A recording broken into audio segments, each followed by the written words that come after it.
And I would just like to remember some words of St. Francis of Assisi, which I think are really just particularly apt at the moment. Where there is discord, may we bring harmony. Where there is error, may we bring truth. Where there is doubt, may we bring faith. And where there is despair... Margaret Thatcher, Britain's first woman Prime Minister. Strong, strident, confident. She seemed to relish a rather male image of herself. Fixed, rigid, unbending. The ladies not for turning. Rejoice at that news and congratulate our forces and the Marines. Good night. But there is another side to the Iron Lady. Another story to be told. Dear Muriel, I decided to buy a really nice undie set to go under my turquoise chiffon blouse. I got a very nice... Can you recommend any exercises or anything from the medical point of view, particularly for reduction of the area of the seat and control of the tummy muscles? Oh, and also reductions and uplift of the bust. A remarkable correspondence has come to light between Margaret Thatcher and her older sister Muriel. The letters date from Margaret's childhood and run until her early days in power. Intimate, unguarded, they reveal a complex early love life. He drove me home in his present rather old car and got quite ardent on the way. I said I couldn't... I think she regarded herself rightly as not having a fantastic body as such. We would have what I would describe as a sort of a modest amount of amorosity. He's about 26 and very nice. Unfortunately, he returned... She was very good looking, and she danced, my memory was, she danced very well. The letters upset popular mythologies about Margaret. Her husband Dennis, for example. I can't say I ever really enjoy going out for the evening with him. He has not got a very prepossessing personality. And her relationship with her father, Alf. Re-pop. He is eating the most enormous meals and doing absolutely nothing. I should, however, set a deadline to take him home as soon as he comes to you. Otherwise he will just hang on and not take any hints. Margaret's letters allow a glimpse into the private life of this most public of women. They shed new light on the transformation of the very ordinary Margaret Hilda Roberts into the very extraordinary Margaret Hilda Thatcher.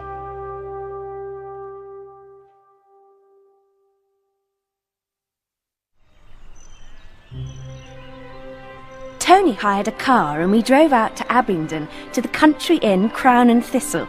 I managed to borrow a glorious royal blue velvet cloak which matched the blue frock perfectly.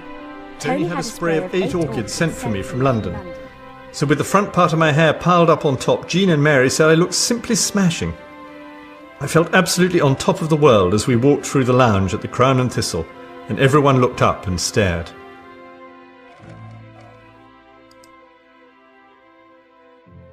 When Mrs. Thatcher asked me to write the book, obviously one of the most exciting things which only I would have is anything within the family, pretty much none of which had come to light before.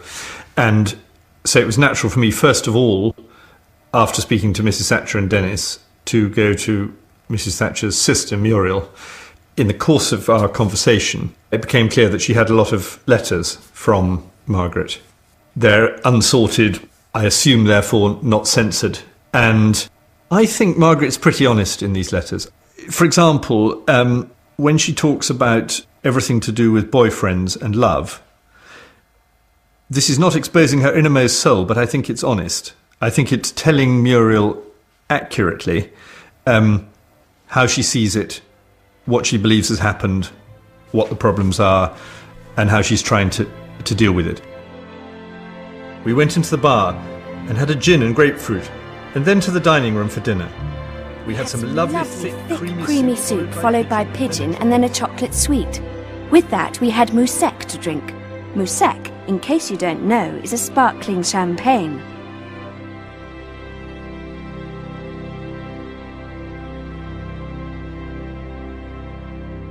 She had a strong relationship with her sister, a happy relationship.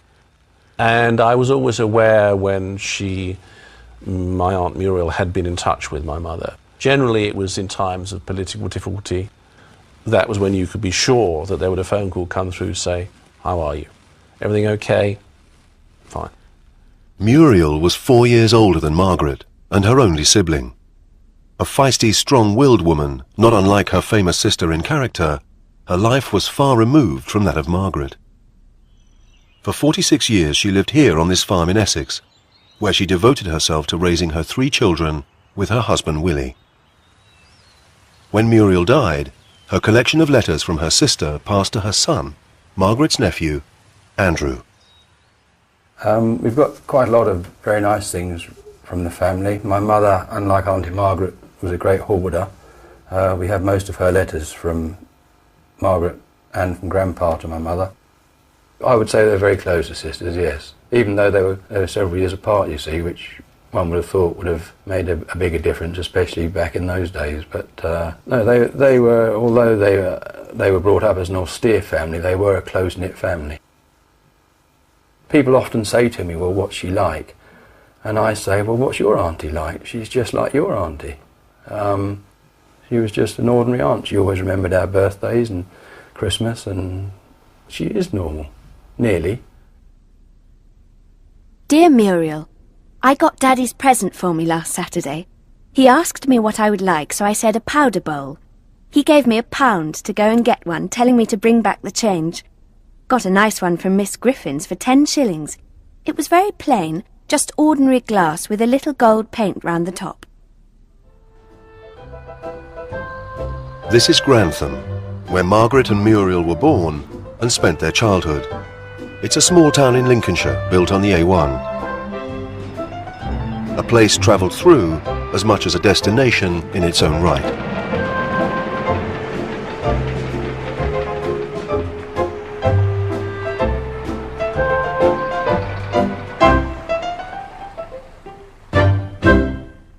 The cornerstone of the girls' lives was the family's grocer's shop, where they lived with their parents Alf and Beatrice. The shop was a quality shop situated on a corner, positioned between the richer and poorer districts of Grantham, much like the family itself. Today, only a small plaque high on the wall records the significant birth that took place here in 1925. High enough, as one local put it, not to be peed on. But Margaret was the product of a time as well as a place. She was just 13 years old when the Second World War broke out.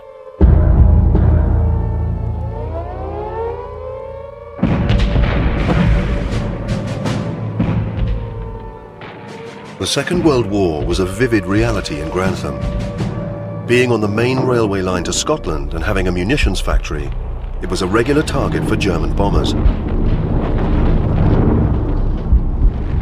Inevitably, as for many of Margaret's generation, the war left an indelible mark on her. I'm told that Mum was studying for her exams under the dining room table in Grantham, which was an area which was extraordinarily active during the war. And so the era of her teenage years and her formative years after that, which is so completely different from ours.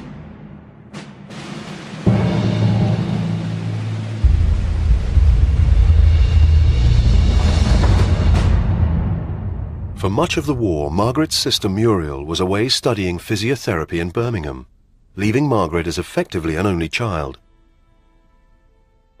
It was around this time that Margaret's letters to her sister began.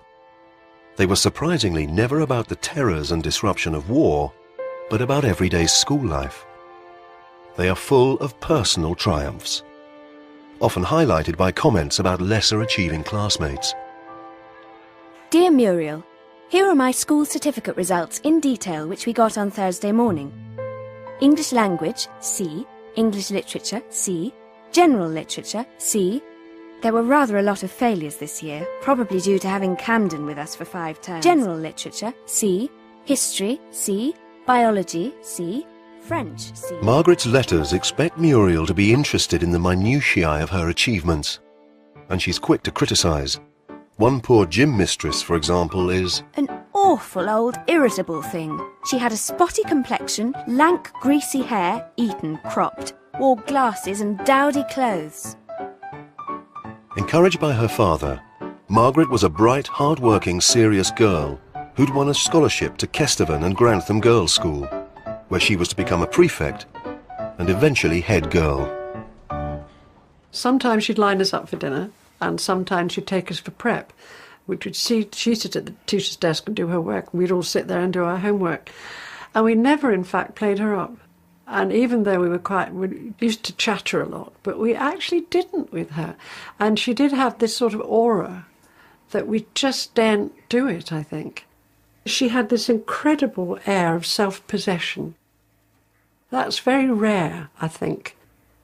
She was quite a matronly figure. She had a bust, which I didn't have. I didn't clock in till many years after. She had her hair permed, and it was brown, by the way, light brown, not blonde. And she was perfect with her school uniform. And generally, I was in awe of her. I was really impressed by this girl, and I never forgot her. Margaret took her prefect responsibilities seriously and reported somewhat witheringly the performances of her charges. There's a sense that the world might just stop turning if she wasn't at the helm. Posters had to be made to draw people's attention to the fact that they simply must go to room 7. On Thursday evening, I had to sit down and do them myself. I also had to run around providing the material for the competitions. The youngsters are very enthusiastic, but not very ready to do a lot. You learn many things, of course, about Margaret through the letters. You learn, of course, which is no surprise, that she's hard-working and competitive. She notices how other people are doing in the class, what her own results are, in exams, which she'll give at some length. She always monitors her own achievements. What she doesn't do, however, is introvert. She doesn't look in upon herself. It's absolutely unthinkable with her that she say, which so many teenagers or young people would say, where's my life going? What am I doing? Why am I on this earth at all? Nothing like that. Of all the potential influences that shaped the young Margaret into such a serious young girl, it was perhaps her father who made the greatest impact. Alf Roberts was a self-taught, self-made man whose grocer's shop was a monument to the sort of personal enterprise, the self-improvement that Margaret championed throughout her career. A strong moral code hung over the Roberts household and coloured everything they did. It was rooted in the Methodism that was the spine of the family's life. Margaret's father, Alf, was a lay preacher, and on Sunday it was chapel 3 times a day. It was here that Margaret listened to her father's sermons. Grandpa he wasn't a great deal of fun. I think probably I was a wild, dirty farm boy as far as he was concerned, and I think I said something pretty frivolous in front of him once, and I certainly got reprimanded fairly heavily for it. Mr. Roberts would not have any Sunday newspapers in the house, believing that it was anti-Christ or anti-God to read frivolous stuff such as it was in those days. On a Sunday, you see. Well, that's pretty archaic, isn't it? By present-day standards. Alf's Methodism was all or nothing. He had no truck with other denominations, especially horror of horrors Catholicism, as he made clear in a letter to Muriel. Dear Muriel, I have been very worried about Margaret this last few days, about her always having Mary with her wherever she goes, and wondering if Mary was doing a lot of Catholic propaganda with Margaret. I have written to Margaret about it, as I should be grieved beyond measure if the Roman Catholics got hold of her. She would no longer be free, and they might cause untold family misery. Alf's agonies about the lure of Rome were unfounded. In fact, throughout her life, Margaret drifted between Methodism and Anglicanism, but in essence she was Methodist to the core. Mother was a woman of considerable faith. It was an important component or adjunct in her feelings of self-reliance, duty, responsibility. But also her faith gave her a sense of Samaritan-esque attitude as well, in which, yes, there must necessarily be an element of charity, assistance, and help to others. But as she always used to say, even the Good Samaritan needed money to do it. Alf Roberts devoted himself to the task of giving his daughters more than he had had himself. But in later life he told Muriel that he felt some of his sacrifices went unappreciated by Margaret. In a letter to Muriel he said, "Margaret has been very hard at times and apparently ungrateful for all I've done, although that hasn't and wouldn't stop me from doing all I could for either of you. But truthfully, it has kept me poor." Alongside religion, the overriding preoccupation of the Roberts household was politics. Alf Roberts was a committed town councillor. When he wasn't in the pulpit, he was busy doing good for Grantham. He became mayor and was eventually awarded the title of alderman. For Margaret, politics was on the menu every day. At home above the Roberts shop, the affairs of the day were picked over, debated around the kitchen table. But Margaret's childhood was not all serious debate and religion. She was not all work and no play. Margaret's letters show that she was a young woman like any other with familiar passions, clothes, meetings with girlfriends, and a favourite pastime, trips to the local state cinema. Dear Muriel, Quiet Weekend is here this week, and 2 other girls and I went to see it on Monday. It's an absolute scream. I laughed more than I have for months. I wish you'd seen it. We're not going to let a ruddy policeman stop us. Earlier in the week, Tuesday to be precise, I went to see Love on the Dole with Mummy. But I can't say that I enjoyed it, although it was a good film. Margaret loved the cinema, and it was the American films that really caught her imagination. We had a cinema called The State, and of course we had American films, and they really were our window on the world. And I think this must have impressed Margaret, certainly did me, those accents, and they were heroes on the screen. In 1943, the heroes came to Grantham. The American Air Force established bases in the area. For the young ladies of Grantham, the Americans were manna from heaven. And for Margaret, it was the beginning of an enduring love for all things transatlantic. She really liked all that, and she liked that culture, and she very much admired the American military, and she always felt at home with them. I think, therefore, the coming of Ronald Reagan as President of the United States was fitted very well with all of that, because she'd seen him in some films. She knew who he was because of that. He's of that generation, didn't fight in the war, actually, but she has an immediate sympathy with a man who looks like that, because appearance is always very important. There's this tall, genial, very American who's always very courtly to her. And this was just a whole set of things that made her feel at home. The Americans became notorious in Grantham. They organised jives at the air bases, but Margaret's letters don't record whether she joined in.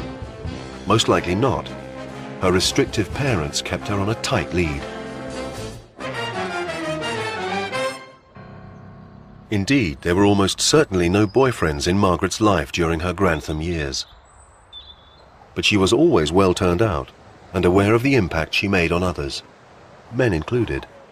And when towards the end of the war she started going to more sedate local dances, she was often the target of eager suitors, such as a man she met at a Christmas dance in nearby Corby.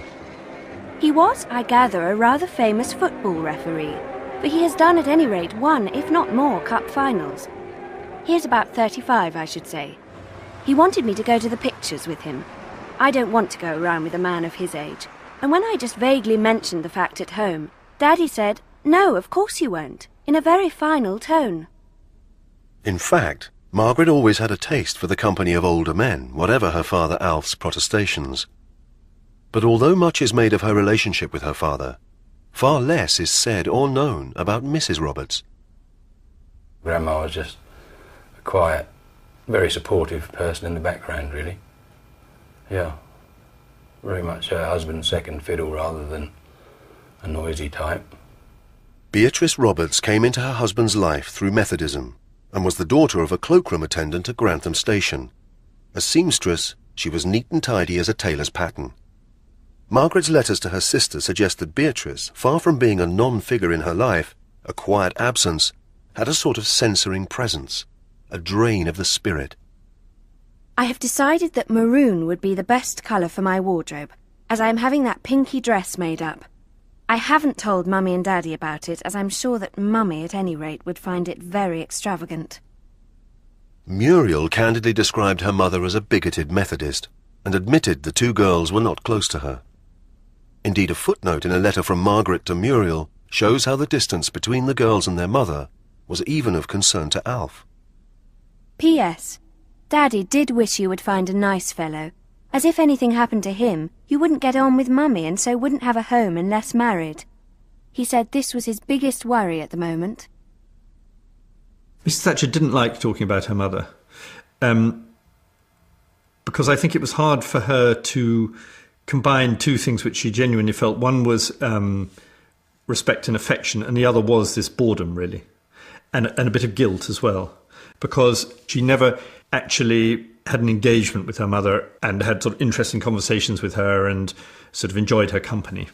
But her mother was actually, I think, a strong character and also had this aspect of domestic life which Margaret does like very much, which is this neatness, cleanness and skill, particularly because she was a seamstress. And it's one thing that Margaret would go back to again and again in conversation is her mother's skill as a seamstress. Has Mummy started my blue slip and panties, do you know? If she's going to do the panties, I would like them in the style we did the parachute ones, cut on the cross from a small yoke. My mother, something which is not necessarily known about her, she was extremely good with her hands, and it would be nothing for her to, repair curtains or even make them herself if she had the time to do so.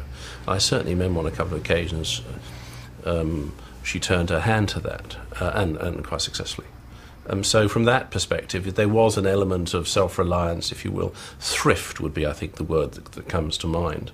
And certainly I think that applied to everything that she did. I seem to have a colossal amount of mending to do. All coat linings seem suddenly to have gone, and stockings, they are rapidly disappearing into thin air. Self-reliance, hard work, drive.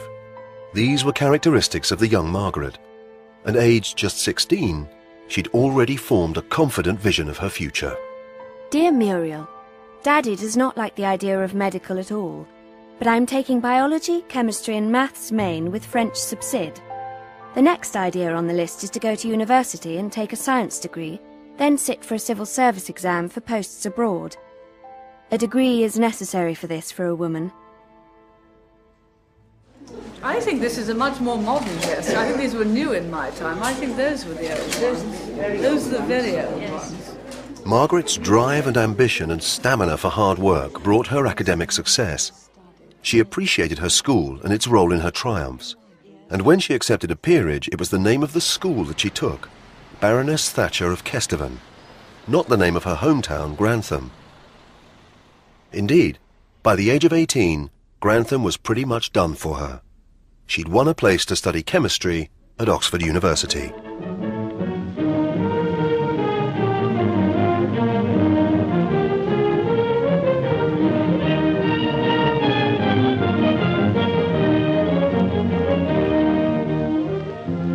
For more than 700 years, Oxford has flourished as a centre of learning and culture. Through calm and storm, triumph and disaster, it has grown in greatness and knowledge, making a continuous contribution to the civilization of the Western world. My father, I think, was college or university material but couldn't go, and therefore he was desperately anxious that I should have every opportunity to go. And although he wasn't wealthy, I well remember when it came to the fact that I wanted to go to Oxford and you had to have Latin to go to Oxford, and my school hadn't provided Latin in the curriculum. Nevertheless, he sacrificed enough to have me taught Latin by the local grammar school teacher, and I did it. But he was desperately anxious to give me every chance that he hadn't had. And I owe almost everything to this. Women, too, have their place at Oxford, sharing equal opportunities with the men. They can prepare for careers in medicine, biology, law, and a dozen other spheres which not many years ago were closed to them. I think she had very good memories of Oxford. It provided an exciting crucible for many of the aspects of her life which were particularly important. Rigorous intellectual examination as well as industrious learning, and exciting and profound debate on all elements of university life, including the political component. Margaret took up a place at Somerville College and found it, just like Grantham, altered by the war. The college buildings were, of course, all blacked out. There were baffle walls in front of the library and some of the other buildings. There were static water tanks in the gardens. There was one there in front of the chapel and one in the East Quadrangle. And the students themselves were expected to take part in various forms of war service in their spare time, hoeing for victory on the lawn. The favourite one in which Margaret Roberts engaged was entertaining American servicemen. But from Margaret's point of view, although she went to Oxford with 2 Grantham friends, she admitted in her memoirs that she found the place cold and strangely forbidding. She says she went for walks alone around Christchurch Meadow and into Addison's Walk in Magdalen. Dear Muriel, I washed and went into dinner at 7:15, expecting to see a number of people there, but found to my dismay that I was the only person that had yet arrived. So I had dinner in a solitary state, alone in that immense hall. Oxford was a very different world to provincial Grantham, and one in which Margaret struggled to find her place. She was now one amongst many high-achieving young women, no longer at the top of the academic tree. The Somerville Hall was a lovely hall, but it was set out with the high table, as always, at one end, and then the rest of the hall was 3 tables in a long row, and the top table tended to be the more exotic girls, reading perhaps PPE, and the bottom table, I'm afraid we thought were a bit of a snooty lot. It was Rodine and Cheltenham ladies and Down House in the bottom lot. And Margaret, of course, came from an ordinary grammar school. I don't think she'd have lasted for a minute, actually, in either the first table at the top for talk, which was, or the bottom, who were the real people with the real accents. I can remember her saying to me once in Oxford days, in her new, refined sort of voice, Margaret, don't you wish when you're asked where you went to school, and you wish, don't you, that you could say Cheltenham Ladies' College instead of Kesteven and Grantham Girls' School? It was difficult with Margaret because she was always a rather aloof person. She didn't easily unbend. I think there was always a degree of difficulty about her communications with the rest of us. One got that impression with Margaret that she wasn't a kind of real person. I don't think she was very good at making friends, girlfriends, ever.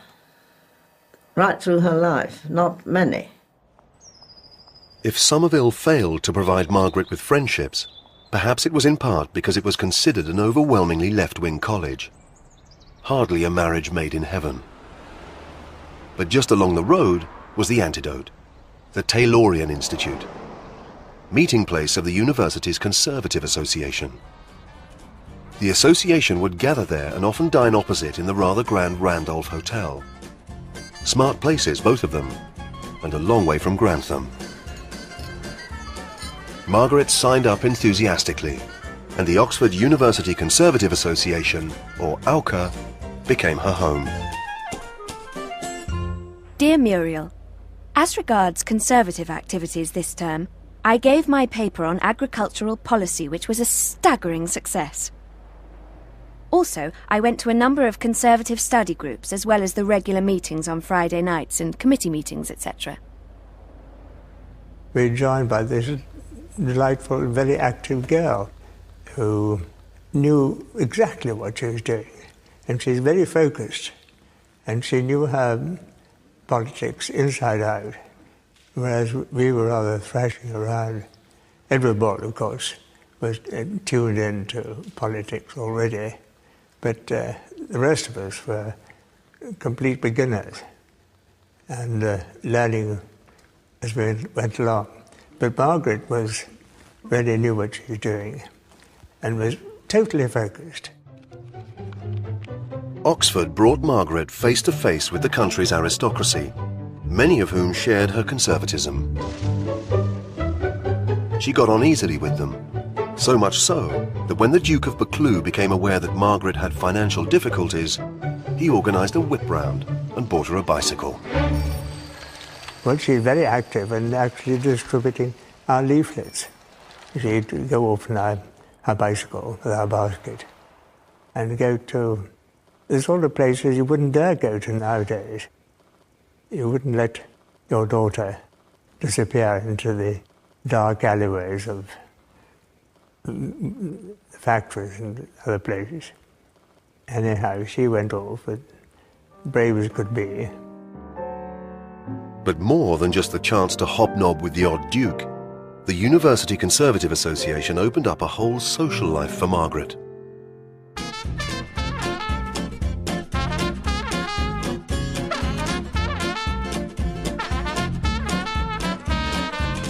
The Conservative dinner was on the 24th of February. The committee guests and speakers had a sherry party in the Randolph beforehand, and then we went into dinner at 7 o'clock. We had meetings, we had government ministers who came, and we had the normal pattern of dinner, which the chairman, the president, would be host, with a visiting cabinet minister or whoever on their right. And the committee ranged round, all paid for, enjoying nice even wartime. I thought it was a perfectly good dinner. For Margaret, these events were a chance to dress up, to make the most of her wardrobe, to look her best, to enjoy the bling. Dear Muriel, SOS, could I borrow your pearls for the first of 3 meetings when I shall be wearing black? My black two-piece for the first and third, and your black dinner frock for the second, if you would send it. But the most important thing is the pearls, which have to be sent off straight away if they are to reach me by Friday. I wear them not only because pearls have been the thing for Englishwomen for years, but they have a sort of luminescence about them, and particularly pearl earrings, and they do just give your face a little lift. Margaret retained a fastidiousness about her appearance throughout her life, and an almost forensic ability to recall what she'd worn on any particular occasion. I stand before you tonight in my red star chiffon evening gown. Lady Thatcher always loved clothes, and she loved good fabrics. Her mother was a dressmaker, so she saw a lot of very nice clothes coming in and out of the house in Grantham. And the mother made a lot of the girls' clothes. She had a sister, Muriel, and she knew about hemming and seaming and all sorts of things. And the thing we've learned is never really press your hem. You know, sometimes you see people ironing a dress and they press along the hem until it looks like a knife edge. And then if you want to let it down, you can't. Just leave the hem gently rolled. And then you'll never press along the edge. When she visited one of our nuclear submarines in Faslane, I recall that a message was delivered that please would she be sure and wear trousers, which created no small problem, because I don't think my mother ever owned a pair of trousers up to that point in her life. It's not my job to be a fashion leader, but it is my job not to be obviously out of fashion or obviously wrongly dressed, and I must never be mutton dressed as lamb. Never. At Oxford, Margaret constantly worried about her weight and her appearance, the concerns of any young woman. Dear Muriel, can you recommend any exercises or anything from the medical point of view, particularly for reduction of the area of the seat and control of the tummy muscles? Oh, and also reductions and uplift of the bust. It was important for Margaret to look good, as she was now, for the first time in her life, moving in a world of men. And in the spring of her second year, her fellow students got a sense that something new had come into her life. Well, it just became known that Margaret had got a boyfriend called Lord Tony. And we used to sort of tease her a bit about Lord Tony. And she would blush from bottom to top and just not really cope with it. Dear Muriel, Tony had a spray of 8 orchids sent for me from London. So with the front part of my hair piled up on top, Jean and Mary said I looked simply smashing. Margaret had come with a carnation given to her by a chap, and none of us can remember who it was. Needless to say, everybody wants to know who that chap was. I can't remember. That chap was Tony Bray, and he wasn't a lord. He was an army cadet who'd arrived at Brasenose College in Oxford a year after Margaret on a 6-month joint services course. In the autumn of 2007, Tony Bray was living as a widower in a small house in Sussex.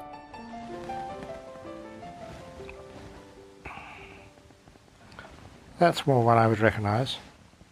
Oh, that I would totally recognise. That's a nice one of her. That is a typical Margaret expression, which she wore more or less continuously. That was the face that she put on everything. I think she regarded me as somebody who was just simplistically not just a schoolboy, if you follow what I mean. There were a lot of exciting schoolboys who were, I'm sure, more handsome than I was, taller, whatever, more flamboyant or whatever you like. But she wouldn't go with her character, I don't think. So I think this would be what would have attracted her. And we saw a lot of each other. I mean, we would see each other on our spare times. And for the most part, just sort of talking about current affairs, what was going on, you know, politics up to a point, but particularly really the war and the situation of the war, and our own hopes afterwards. I think we were both interested in being with each other. I think she was quite fond of me. Tony hired a car and we drove out to Abingdon to the country inn Crown and Thistle. I managed to borrow a glorious royal blue velvet cloak which matched the blue frock perfectly. She looked absolutely terrific. She was wearing a large blue coat. I believe the dress underneath it was also blue, as far as I recall. I felt absolutely on top of the world as we walked through the lounge at the Crown and Thistle, and everyone looked up and stared. We went into the bar and had a gin and grapefruit, and then to the dining room for dinner. We had some lovely thick creamy soup, followed by pigeon and then a chocolate sweet. With that we had moussec to drink. Moussec, in case you don't know, is a sparkling champagne.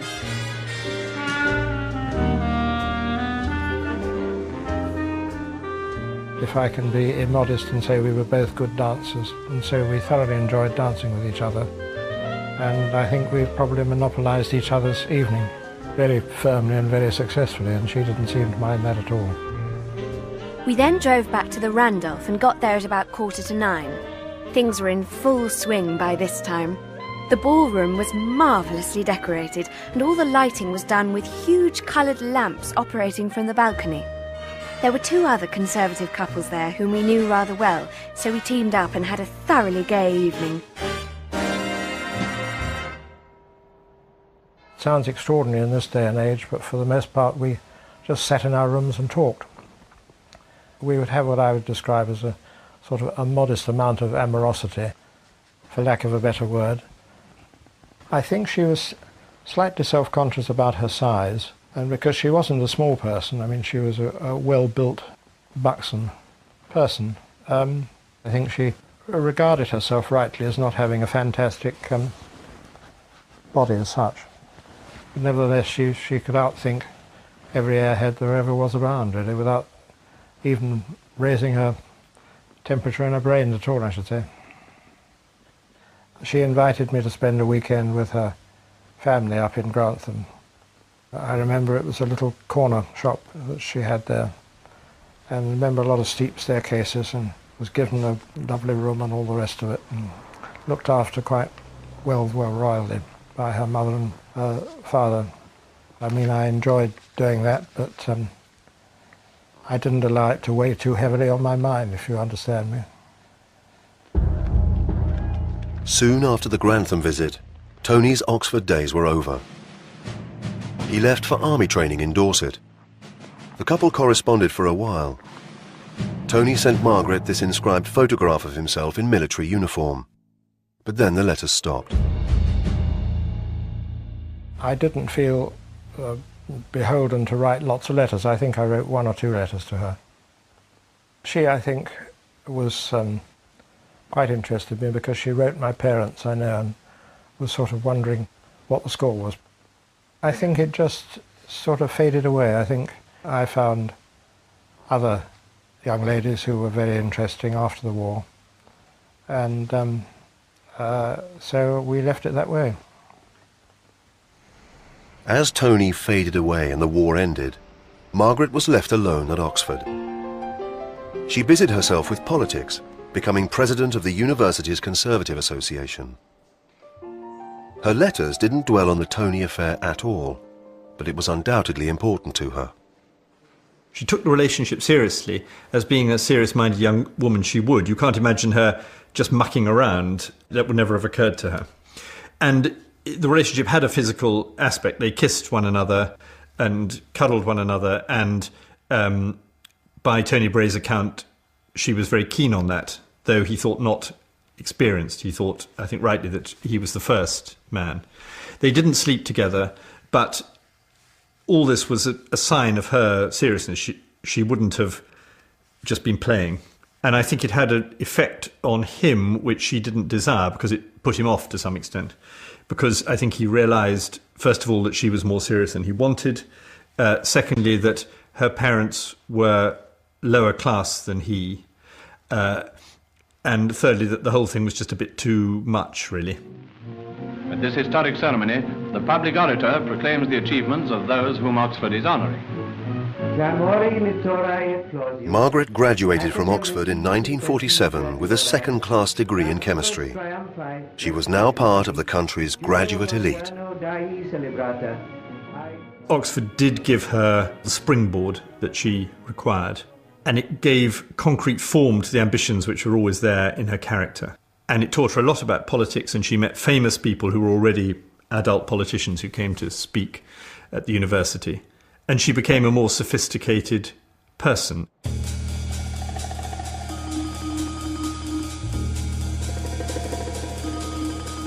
After the majestic spires of Oxford came the smoking stacks of industry. Margaret embarked on a round of job interviews at various chemical firms. The person I disliked most was the personnel manager.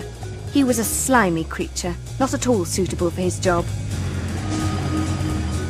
One ICI manager complained that Margaret was too strong a personality to work here. But then neither was she taken by all that they had to offer. Billingham is nothing else but ICI. One would meet nothing else but the people you worked with. No one of the kind I've been used to in Oxford.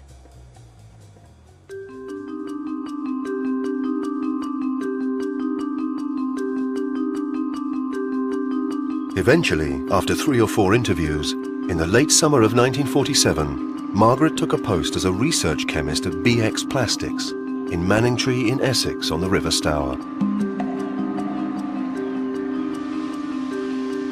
She took the job because she thought the post had a managerial element to it and would allow her insight into the running of a company. But it was not to be, and she records in her memoirs somewhat despondently, I found myself donning my white coat again and immersing myself in the wonderful world of plastics.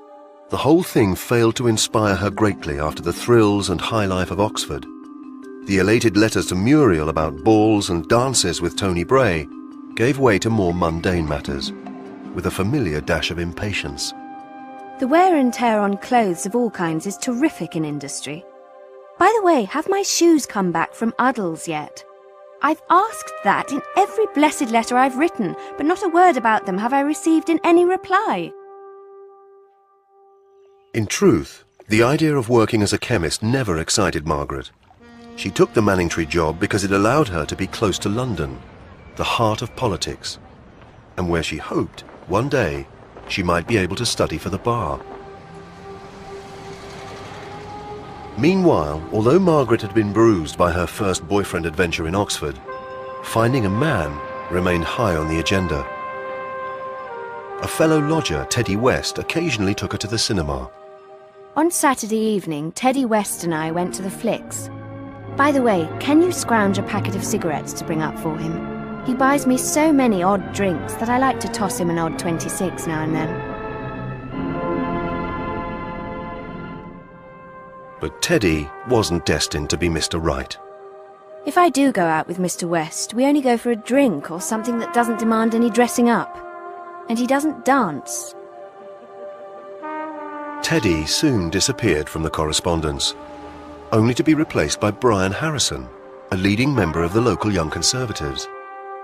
A former Cambridge student, tall and sporty, Harrison was like a ghost of Margaret's Oxford days.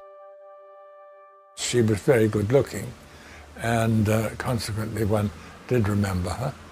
Quite often we were dancers, and she always took part in those activities. She danced, my memory was, she danced very well. He is really an Australian, but he was left a small estate of 1,500 acres in the country about 5 miles from Colchester, and has now come to live here permanently to look after it. He's about 26 and very nice. The brief encounter was very pleasant, and he has my address for when he comes back from the Xmas vacation. Well, I found her very likeable, yes. But, I was never at the stage that Dennis got to. Margaret arranged her Essex life just as she had in Oxford. The day job in the lab, followed by the world of local Conservatives, offering her a social life and feeding the real passion, politics. We used just to go and take a soapbox, I suppose it was, and stand there and just try and draw as much attention as we could to ourselves. And it worked. She used her knowledge and she dealt with any hecklers extremely well. Dear Muriel, I still don't like the work very much, but the politics and social life are beginning to go with a swing, which compensates a lot. I enjoyed the Brains Trust last Wednesday, and we all went and had a drink at the George afterwards to round off the proceedings. The socialists were all of the intellectual type, and quite nice. Margaret had successfully moved her politics from the cloisters of Oxford to the streets of Essex. But as ever, she preferred to write to Muriel not about policy or ideology, but about her appearance and a lack of money. I decided to buy a really nice undie set to go under my turquoise chiffon blouse. It is a very pale turquoise colour and cost £5 5 shillings. I'll not have to spend anything else for the rest of the month. If money was to be spent, it was to be on familiar pleasures. Margaret wrote an ecstatic letter about a weekend that she'd just spent back in Oxford, a round of sherry parties and dinner parties, a delicious taste of what she feared she may have left behind. And it ended with another blast from the past. A letter from Tony Bray. The letter was very weird and sentimental. For 3 years I have not been able to write to you due to circumstances beyond my control. And so on in that strain. I shall write back and tell him to let sleeping dogs lie. Despite her protestations about sleeping dogs, Margaret couldn't resist renewing the friendship with the recently demobbed Tony. She reasoned that any reunion would be more to let him see how I've changed than to see him. She came to see me certainly once or twice when I was in Brasenose. She had tea, I remember, in my rooms in Brasenose, certainly on one, maybe more occasion. Margaret gave an enthusiastic report to Muriel of her Oxford reunion with Tony. It had been more than a quick cup of tea. They dined at the Randolph and Tony took her to the theatre. The weather was glorious and they punted on the river. She says she found it easy to get on with him, although she refused to be drawn on the former relationship. The only direct reference I had of times past was when he said quite steadily, You only realise what you had when you've lost it, and you know what I'm referring to. However, I ignored the remark, and conversation rapidly picked up and flowed on. There's a sense that the slighted Margaret now wants the upper hand, and that her way of gaining control is to show no vulnerability, make an impression, but above all hold the reins. No mention was made of any future arrangements, for which I was truly thankful, for it just wouldn't have been on for me. Although I quite enjoyed seeing him again for a short time, it satisfied my curiosity. But he's a weird-looking chap to cart around the place. By the way, he didn't know I had been president of ALCA. He was immensely impressed.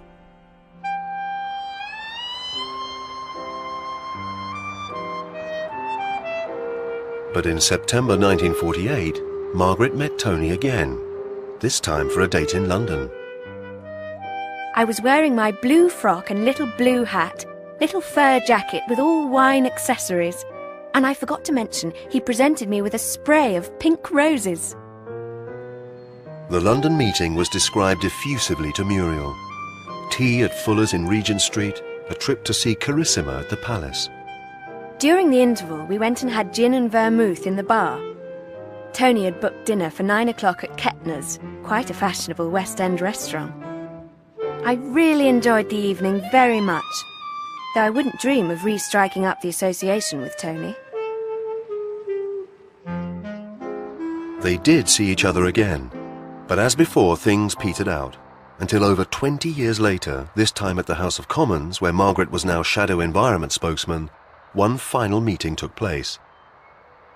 Tony, then a successful stockbroker, came to the House to meet Margaret to discuss his idea that council houses could be sold off to sitting tenants. The policy famously appealed to Margaret. But the old relationship was never even mentioned. Oh, well, that shows her at her most redact, but also shows her face and her hair. That's the hair I remember. I think we had a degree of happiness together when we were with each other, but I think that apart, I wouldn't say that she was simplistically a happy person. For Margaret, getting a man was a formula that she hadn't cracked. Around the time of the Tony relationship, she wrote to Muriel saying, I don't know that your male problem is the same as mine. You seem infinitely more successful with them than I do. It's a rare expression of self-doubt. But if her personal life was complicated, her political life was about to take a dramatic turn for the better. In October 1948, with Margaret just 23 years old, she joined Oxford's graduate delegation to the Conservative Party conference in Llandudno. I decided I couldn't possibly go to Llandudno with the communal coat as the only top coat I had, so I drew some savings certificates out and I bought a fine lightweight black wool swagger. It's of a rather distinctive design. I've drawn it rather stunted, but it's full length, of course. Margaret found the quality of the speaking poor, possibly because she wasn't called on to speak herself. But a chance meeting with an old Oxford friend led to Margaret putting herself forward as a candidate for a seat in Kent.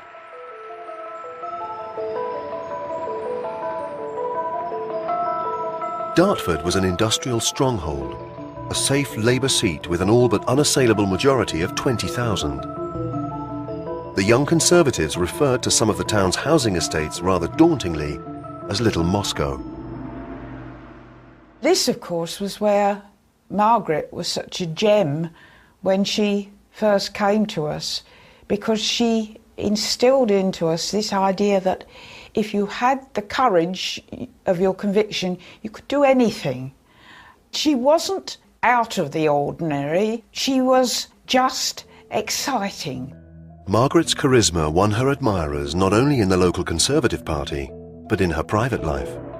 Just 5 days before she was formally adopted as Dartford's candidate, a new man came into her life.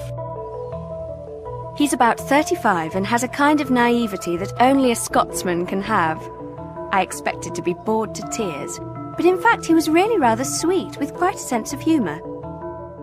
Margaret was on the lookout for a man to accompany her into her political future, and the letter to Muriel is a bit like running through a CV. His farm is worth £25,000. He has 3,000 shares of ICI, now standing at 47 shillings, 1,000 of something else, 500 of this and that, and so on and so forth. These were worthy credentials, and Margaret enjoyed the attention of her new suitor. He drove me home in his present rather old car, and got quite ardent on the way.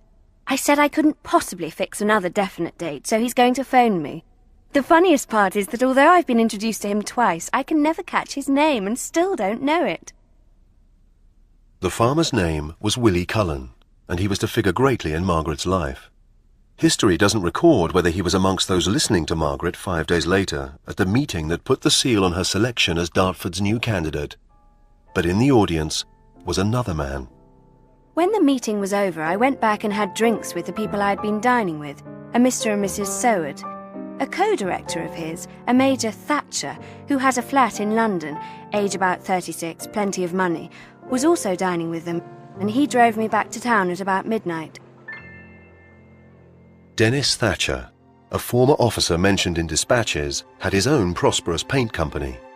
An ex-public schoolboy, he was socially a cut above Margaret. Popular mythology suggests that when he arrived on the scene, Margaret knew he was the man for her.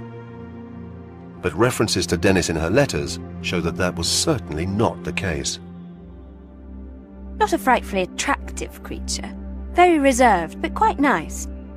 He's not very fond of meeting people. He says he doesn't get on with them awfully well. It's an inauspicious start for Dennis.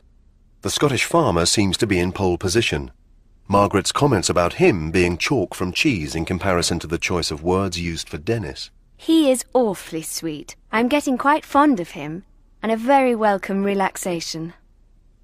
She liked Willie Cullen. She thought he was fun, and he was very keen on her, and she, of course, responded to that. And he had, though he was famously being close with his money, he was actually quite gallant with her.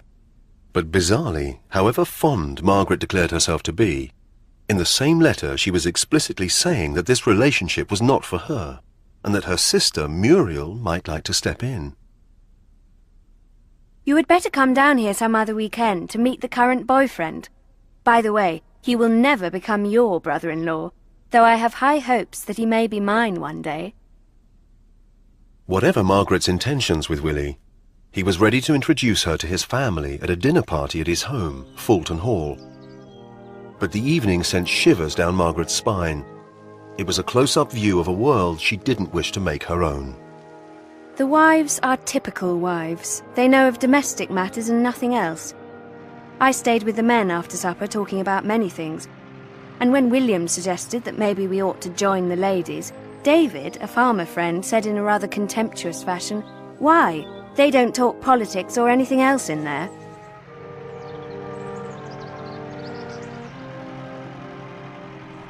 The world of Willie Cullen is a very much the world of the solid yeoman farmer. Absolutely no pretensions to the wider world, intellectual life, the world of books. This was too narrow for her. And I think in particular, it was too much the traditional woman's role. And what starts to germinate in Margaret's mind is that Willie Cullen's an excellent man, and why shouldn't he marry her sister, who is, by the standards of that time, getting on a bit, and who needs a man. And so all this is constructed by Margaret so that Muriel and Willie will meet and that it will all come to fruition. But the handover from Margaret to Muriel was not immediate. Margaret continued to fan the flames of Willie's ardour, accompanying him to social events and enjoying gifts from him, ranging from expensive scents to vital commodities, butter, eggs, grapes, and one special one. William has given me a very nice black calf handbag. We had my initials put on it as well, and it looks awfully nice. I quite loftily say it's not very expensive. It's about twice as much as you or I would pay. I'll have to hang on to William for a while longer now. Margaret's new handbag became a frequent sight on the streets of Dartford as she threw herself into preparations for the 1950 general election. she told Muriel that she had no time now for what she called a private life. And refusing to be intimidated by his massive majority, she took on her opponent, the sitting Labour MP Norman Dodds. She described to Muriel the two candidates' first meeting on the dance floor of a civic ball. We were dragged off into the middle of the ballroom and quite a ceremony was made of the whole affair.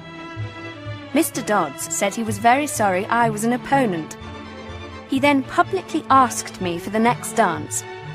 The press took pictures and asked for reactions. I said we were in tune when we were dancing, and Mr. Dodds said, in perfect harmony. I imagine the report will make front-page news next week.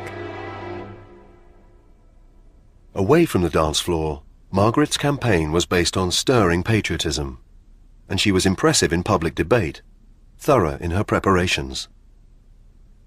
I would come home from doing canvassing, and my family, who went to help as well, and we would go off to bed, and as our room was opposite where her house was that she was staying, I always remember my dear father, he used to go to the window and look, and he'd say, "There is that good girl burning the midnight oil."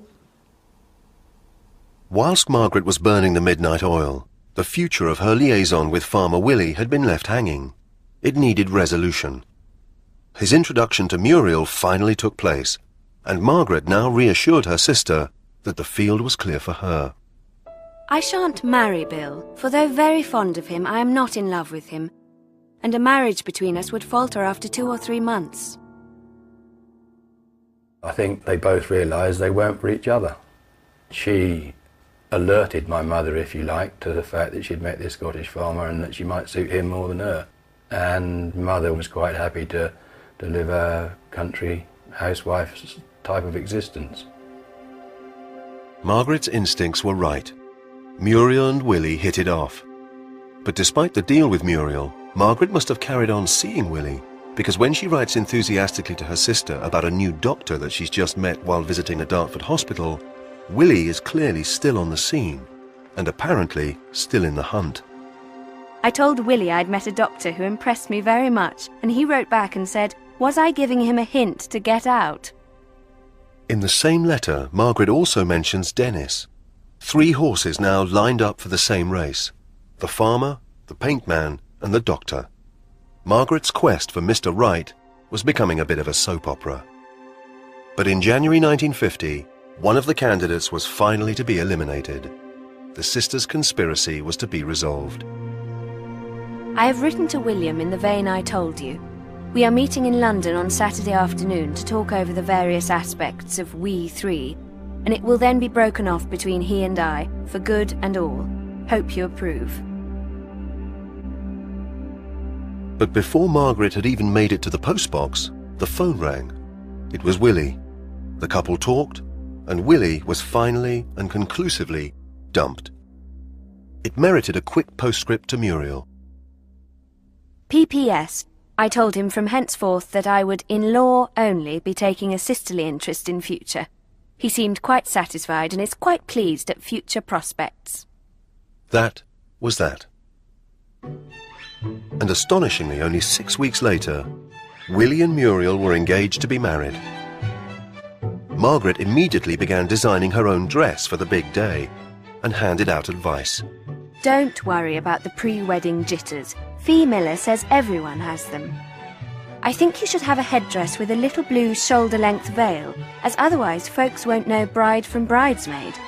I'll just have a little draped cap.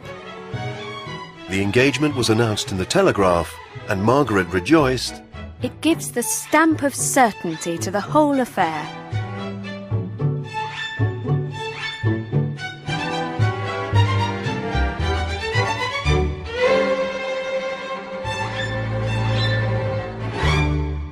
Auntie Margaret, she was very fond of my father, and he of her certainly, right to the very end.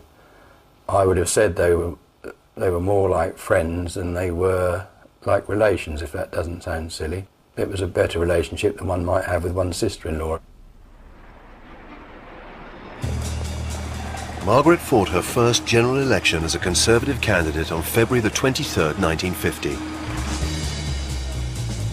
She was the youngest woman candidate in any party, and she was roundly applauded, in defeat. But she'd wiped 6,000 off the Labour majority, a result that was deemed a triumph, and she agreed to stand again. The slim Labour government majority had made another general election both inevitable and imminent. But of course another incentive to have a second crack at Dartford may have been her latest attraction, the Dartford doctor. We went for a drive round some of the Weald of Kent. It wasn't a very nice afternoon, but still we had a very pleasant drive. I think we are both getting very fond of one another. In fact, more than that. I hope so. The doctor's name was Robert Henderson, and he was 47 years old, 23 years Margaret's senior. A commander of the British Empire and inventor of the British version of the iron lung. Despite his age, he was still a bachelor. Robert Henderson is the only one of the four men who she always describes in favourable terms. She never ever says anything critical about him, except sort of teases about how she's worried because he's going off on a cruise and there's going to be a lot of rich women there. But there's nothing in any way disparaging or mocking, which to some extent there is about the others. I think she really respected him and loved him and thought this was a man I can really admire. And this is always a very important emotion with her and men, is not just liking them and enjoying their company or desiring them, but actually admiring them for their achievements. And she tends to like older men, and indeed men rather like her father, actually. But Margaret's attraction to the doctor was always edged with anxiety. Her letters to Muriel clearly indicate her fear that the doctor might either plump for someone else or find some other reason for not pursuing the relationship. He apparently spent part of Christmas with a big farming family who own half of the farms in Essex. They are enormously wealthy and have 5 daughters of marriageable age, one of which is a doctor. The prospects don't look very hopeful, do they?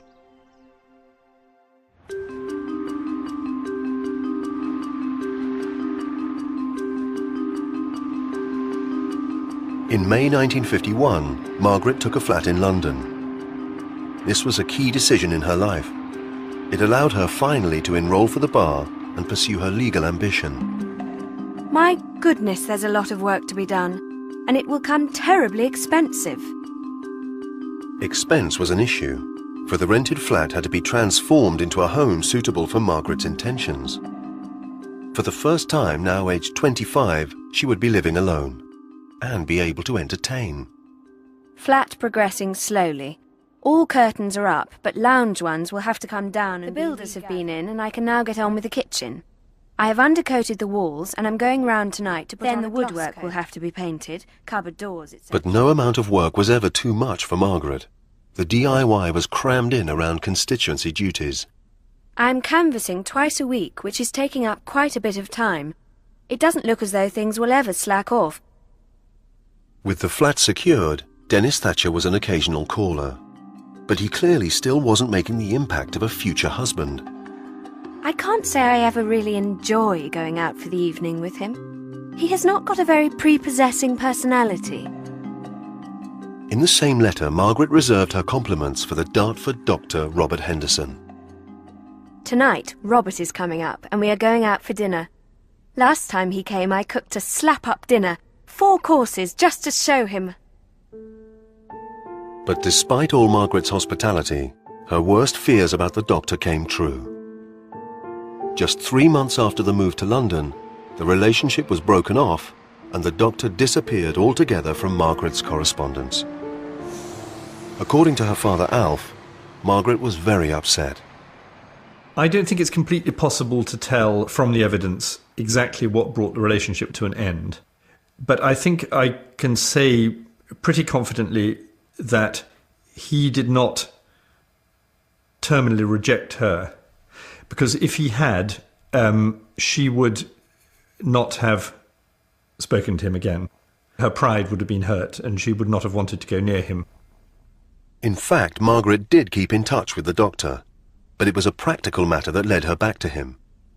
Only 2 years later, she told her sister that she'd written to him about a medical issue that was on her mind, her son Mark's circumcision. I don't like the idea of having it done on the health service in London, as you don't know who's going to do it, but it costs £15 to £20 to have it done privately. I am writing to Robert to ask him who does it at the Victoria Hospital under the health service, because I know Mark will be wonderfully looked after there. With the doctor out of the running, Margaret chose to move swiftly on. No looking back, no regrets. And very quickly there came news. All the negative comments about Dennis that had studied her correspondence were suddenly swept aside. Margaret and Dennis Thatcher were to be married.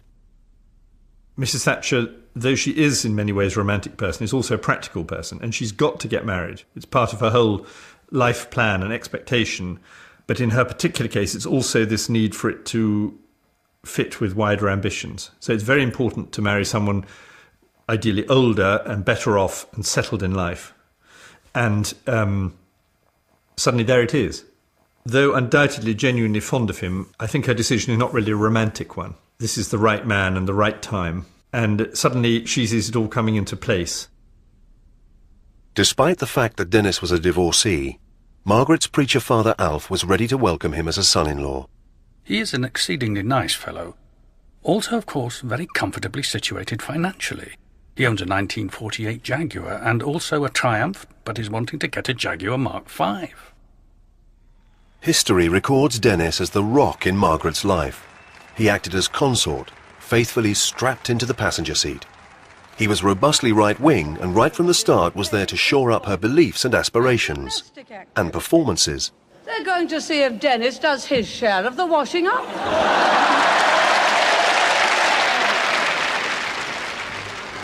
The election campaign immediately got off the mark. The bill posters began to cover the hoardings with slogans, while committee rooms, staffed by eager volunteers, hummed with activity. The 1951 general election was fixed for the 25th of October.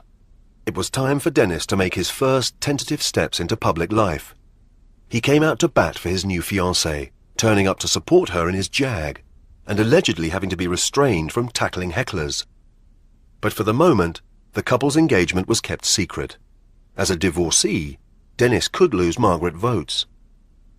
This reporter came in one morning, very scruffy looking, with a big bag, and dumped it on the desk and sort of said, I'm here from the Daily Mirror, and we hear that Margaret Roberts has got engaged to Dennis Thatcher. Well, we didn't know anything about this anyway, so we sort of said no, and I called somebody more official, and we bundled him out of the door, and that was the first we heard ourselves. On the 25th of October 1951, the Conservative Party won the general election, Winston Spencer Churchill. And Winston Churchill returned to number 10. But Dartford remained loyal to Labour, and although Margaret had further reduced the majority in her impossible seat, she lost. This was the end of Dartford for Margaret, but no matter. Now she had other things on her mind. On the 13th of December 1951, she married Dennis in London at the Wesleyan Chapel on City Road. She wore a velvet dress of sapphire blue and a hat modelled on a Gainsborough portrait of the Duchess of Devonshire. Long ostrich feathers cascaded down her face. Finding the right man could finally come off the to-do list. All of a sudden it dawned on me that this was the biggest thing in one's life, now kind of sorted out. And therefore one turned one's mind both to other things. Is that a strange thing to say? That I was, 25, 26 when we were married. That it was. I mean, one recognised that to choose a partner for life is really the biggest thing in life.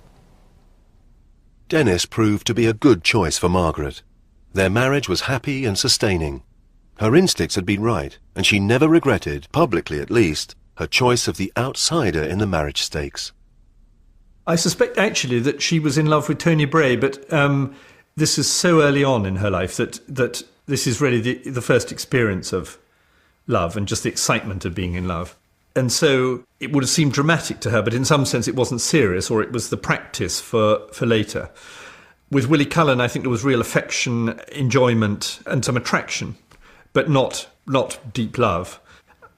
I think with Robert Henderson there was a strong feeling of admiration which goes so far that it comes into romantic love. And I think she was sort of touched by him. And Dennis, in that sense, didn't mean that she wasn't serious about marrying Dennis. It wasn't a cynical decision, but it was on the rebound.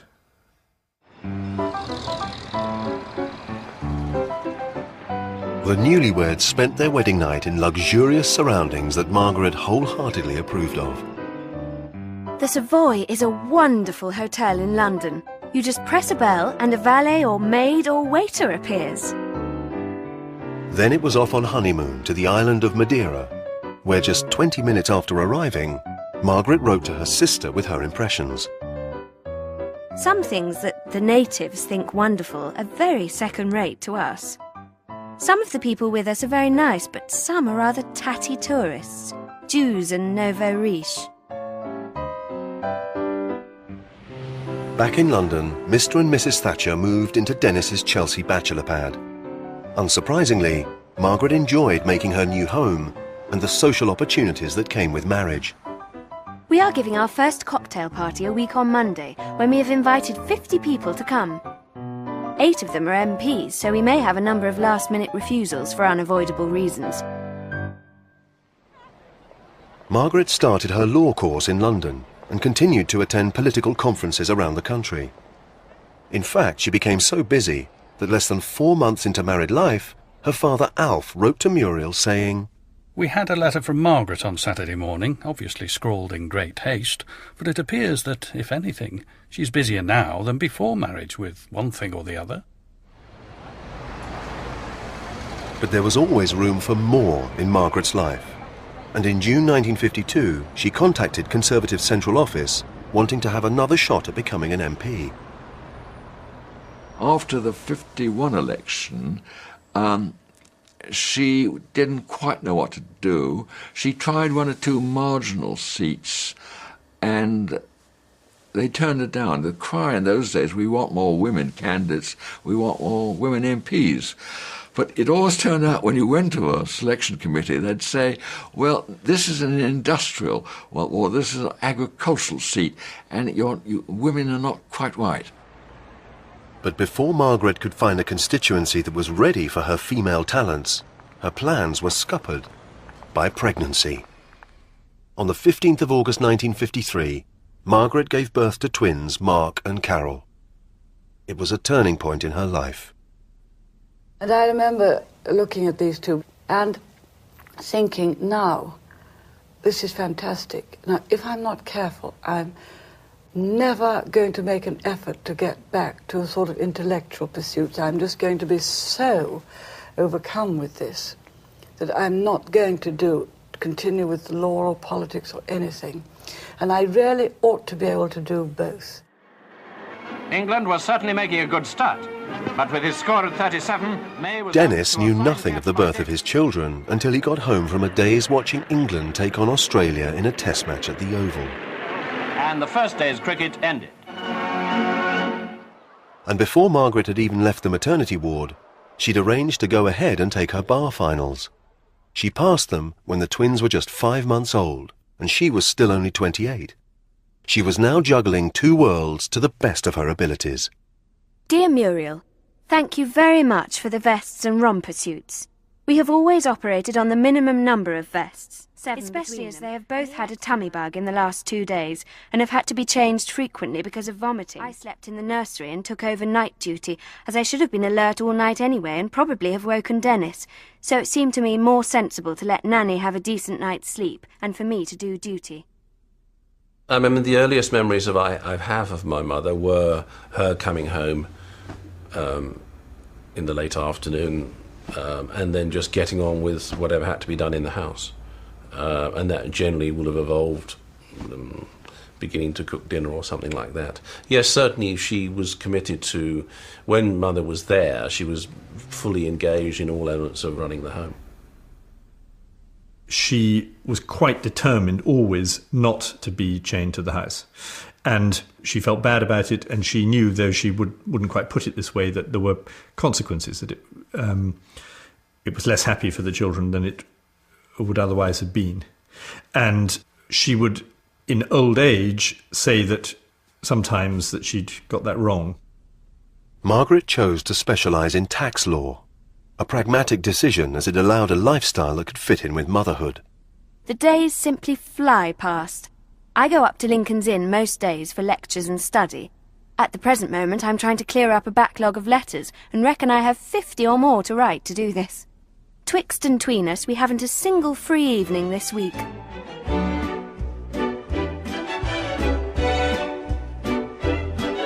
With the work came plenty of social opportunities. She and Dennis enjoyed cocktail parties, buffet suppers, conservative balls, and of course dancing. This time at the Colony Club in Berkeley Square.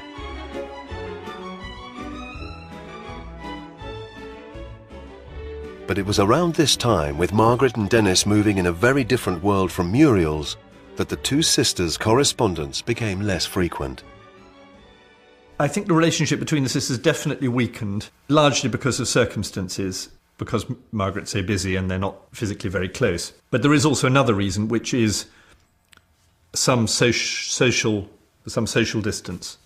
They didn't greatly like Dennis, and I think the reason the Cullens didn't greatly like Dennis is that they thought that he looked down on them and that they weren't grand enough for him. And when he turned up, he would say things like, "How are things down on the farm?" making them feel small. Uncle Dennis, yeah, he was a little bit different to us. Mother sometimes felt Uncle Dennis was a bit pompous and came from a very privileged background and looked down his nose at us as mere farmers. But other than that, they were very good friends, all four of them, Mother, Father and Uncle Dennis and Margaret. Whatever was happening within the sisters' relationship, nothing could ultimately extinguish Margaret's passion for politics, nor her ambition. In 1955, she'd announced that she would be putting politics aside for 10 years to concentrate on the family and the law. But like an addict falling out of rehab, she was back within just 13 months. She tried quite a lot of places, I mean, everywhere, but somehow she didn't gel with some of the divisions, that's all she went to look at. In the end, she got Finchley, and even then she told me after, there were one or two people in the association who were not very happy about having a woman, but she soon, once they knew her, she got over that one very quickly. Dear Muriel, once again I have been shortlisted for a safe constituency. This time it is Finchley, which has a Conservative majority of 12,000. I expect the usual prejudice against women will prevail, and that I shall probably come the inevitable close second. She came on, neatly dressed, and everyone sort of went quiet, you know, and she was just electric. She had that charisma. I can still see it to this day. She spoke so quickly and about lots of matters you couldn't possibly digest it all, but there she was standing there, and obviously she would make a wonderful choice in my eyes. I was amazed how good she was. Margaret's main rival for the Finchley seat, a one-legged brigadier with a military cross, proved no match for her.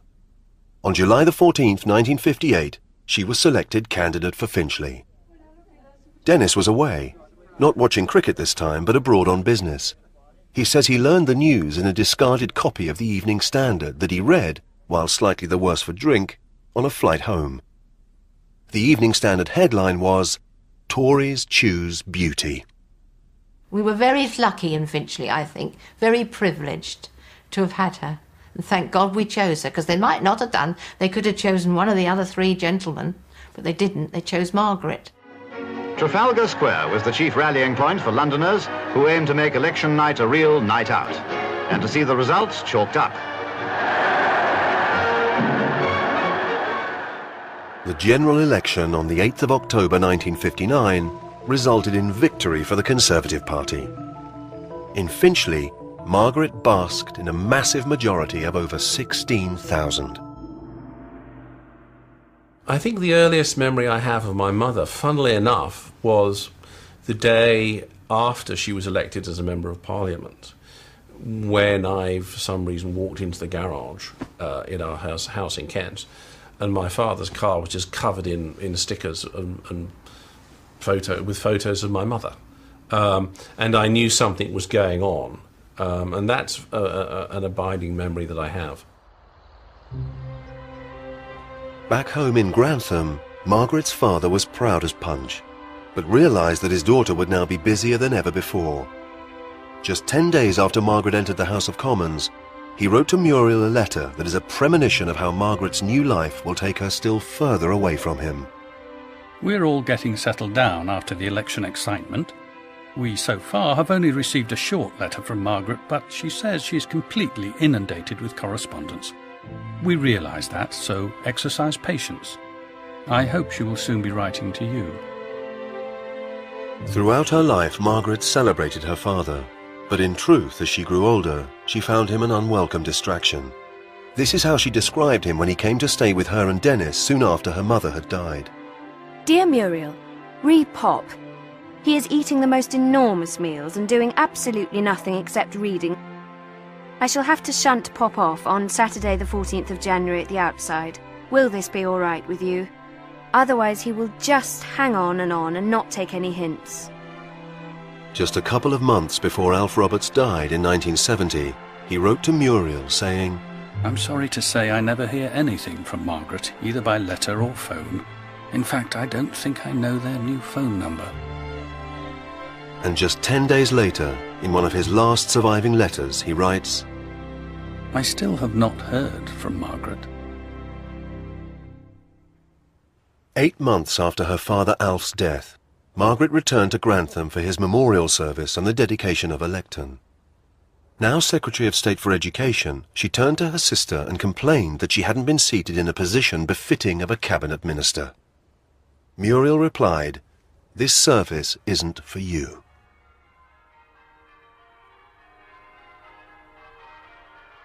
Mrs. Thatcher fled from her background in Grantham in many ways in order to become a famous and successful woman. But she returned to it rhetorically. And funnily enough, this was genuine. Though she had no desire to go back to Grantham and was very glad not to be there, she was always faithful to what she'd learnt at her father's knee. And she did, therefore, project the experiences of her childhood and the beliefs of her father on a global scale. And that gave her, in some people's view, limitations, but in another way, a unique strength.